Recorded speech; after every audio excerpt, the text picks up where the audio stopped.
Hello friends, હું છું Nitaben cooking ચેનલથી. મારી ચેનલમાં ફ્રેન્ડ્સ તમારું ખૂબ ખૂબ સ્વાગત છે.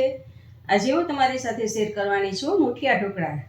તો ફ્રેન્ડ્સ, રેસીપી બનાવતા પહેલાં તમને આ મુઠિયા ઢોકળાની રેસીપી ગમે તો લાઈક અને શેર કરજો. અને તમે મારી ચેનલમાં પહેલી વખત જોતા હો અને હજી સુધી સબસ્ક્રાઈબ ના કર્યું હોય તો સબસ્ક્રાઈબ કરજો અને બાજુમાં રહેલ બેલ આઇકનને પ્રેસ કરજો, જેથી મારી નવી નવી રેસીપીના નોટિફિકેશન તમને મળતા રહે. તો ચાલો બનાવીએ. આપણે મુઠિયા ઢોકળા બનાવવા માટેના માપમાં આપણે આ 4 વાટકી છે. અડધો વાટકો ભાત છે, અડધો વાટકો દૂધી છે ખમણેલી, અડધો વાટકો મેથી છે અને અડધી વાટકી આપણે લીલા ધાણા છે. તો આ 4 વાટકી આપણે અડધી અડધી છે, એટલે આખી 2 વાટકી થાય છે. તો સામે મેં 4 વાટકી, આ જ વાટકીના માપથી 4 વાટકી મેં જાડો લોટ લીધો છે. ભાખરી બનાવીએ અને આ બધું જ હવે આમાં એડ કરી દેવાનું છે. હવે આ એક મોટી ચમચી મરચાં અને આદુની પેસ્ટ છે. એક મરચું લીધું છે અને આદુનો ટુકડો લીધો છે. અને આ 10 થી 12 લસણની કળી છે, એની પેસ્ટ છે. લસણ આગળ પડતું નાખવાનું હોય છે. હવે આપણે આમાં મસાલા એડ કરવાના છે. તો અડધી ચમચી આપણે હળદર એડ કરશું અને સ્વાદ પ્રમાણે આપણે નિમક એડ કરશું. અને ધાણા જીરું આપણે આગળ પડતું નાખવાનું છે. 2 મોટી ચમચી આપણે ધાણા જીરું પાવડર એડ કરશું.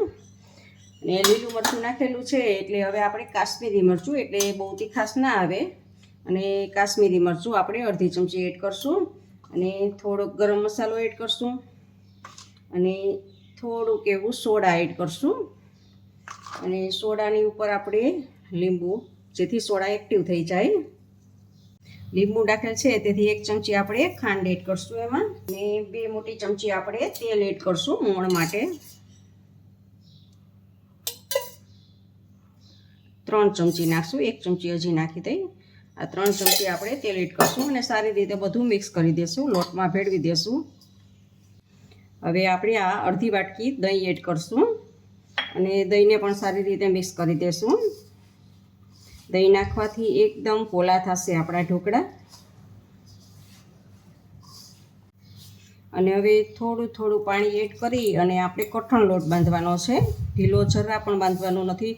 આપણે કઠણ લોટ બાંધશું તો જ આપણા ઢોકળા છે એ સરસ થશે. જુઓ, આટલો કઠણ લોટ બાંધવાનો છે. અને હવે આમાંથી આપણે ઢોકળા બનાવવાના છે. આવી રીતે આમ હાથની મદદથી પાતળા રાખવાના છે. જુઓ, આવા બધા જ આપણે આવા ઢોકળા બનાવી લઈએ.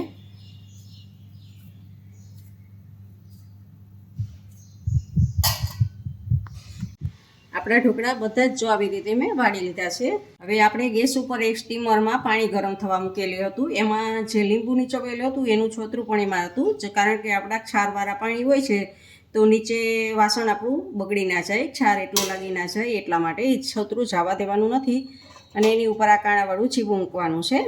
અને હવે આપણે આ બધા જ ઢોકળાને આવી રીતે આમ ગોઠવી દેવાના છે. હવે આને 15 થી 20 મિનિટ માટે ફાસ્ટ ગેસ ઉપર જ આપણે સ્ટીમ થવા દેવાનું છે. જુઓ, 15 થી 20 મિનિટ થઈ ગઈ છે અને આપણા ઢોકળા હવે ચેક કરી લઈએ. તો આપણા ઢોકળા સરસ બફાઈ ગયા છે. જુઓ, ચપ્પુના મદદથી આપણે ચેક કરીએ તો ચપ્પુ જો એવું જ ક્લીન નીકળે છે, તો આપણા ઢોકળા બફાઈ ગયા છે. થોડાક ઠંડા થવા દઈએ. બધા જ એક ડીશમાં લઈ લઈએ અને પછી એના કટકા કરી લેવાના છે. એક ઢોકળાના 3 કે 4, તમને જેવડા યોગ્ય લાગે એ પ્રમાણે કટકા કરી લેવાના છે. જુઓ, આપણે આ ઢોકળાના તમને જેવડા ઠીક લાગે એવડા પીસ કરી લેવાના છે. તમને જો એક ખોલીને બતાડું. જો અંદરથી એકદમ પોચું ને સરસ. જો એકદમ સરસ આપણા બફાઈ ગયા છે અને એકદમ પોચા. જો એકદમ સરસ પોચા છે. જુઓ, ઢોકળાના આપણે કટકા કરીને તૈયાર છે. તો હવે આને આપણે વઘારવાના છે. ઢોકળા વઘારવા માટે એક પેનમાં મેં 2 પાવરા તેલ લીધેલું છે. અને તેલ ગરમ થાય એટલે એમાં રાઈ અને સૂકી મેથી, એ બંને 1 ટીસ્પૂન જેટલી રાઈ અને સૂકી મેથી એમાં એડ કરવાની છે. અને અડધું મરચું, સૂકું મરચું અને 1 તમાલપત્ર આપણે એડ કરશું. અને થોડાક લીમડાના પાંદ એડ કરશું. અને 1 ટીસ્પૂન જેટલી આપણે હિંગ એડ કરશું. અને પછી આપણે આવી ડુંગળી છે, 2 મીડિયમ સાઇઝની ડુંગળી ગોળ ગોળ રાઉન્ડમાં કાપી અને આવી રીતે રીંગ અલગ પાડી લીધેલી છે, એને આપણે એમાં એડ કરશું અને સારી રીતે હલાવશું. આપણે આ ડુંગળીને કૂક થવા દેવાની છે. જો ડુંગળી આપણો કલર ચેન્જ થવા માંડ્યો છે, અને ડુંગળી જો તમે ના ખાતા હો તો સ્કીપ કરી શકો છો. અને વઘારમાં ઢોકળા વઘારવામાં આપણે સૂકી મેથી મૂકવી ખૂબ જરૂરી છે, કારણ કે એનો ટેસ્ટ ખૂબ જ સારો આવે છે.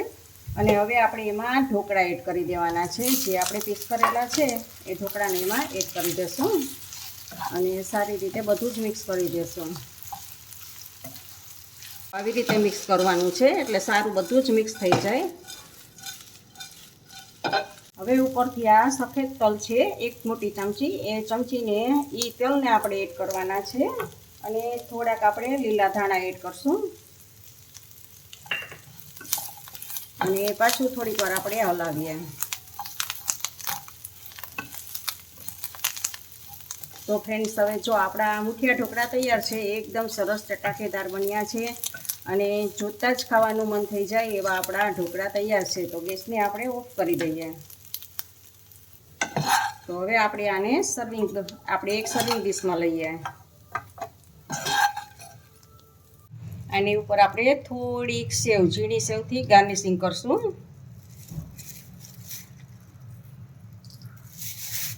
અને થોડાક લીલા ધાણા એડ કરશું. તો આપણા ઢોકળા તૈયાર છે. ફ્રેન્ડ્સ, તમને આ રેસીપી કેવી લાગી તે કમેન્ટ બોક્સમાં કમેન્ટ કરીને મને જરૂરથી જણાવજો. ઇન્સ્ટાગ્રામમાં મારા પેજને ફોલો કરજો, મેં નીચે લિંક આપેલી છે. આવજો, બાય. ફરી મળીએ નવી રેસીપી સાથે.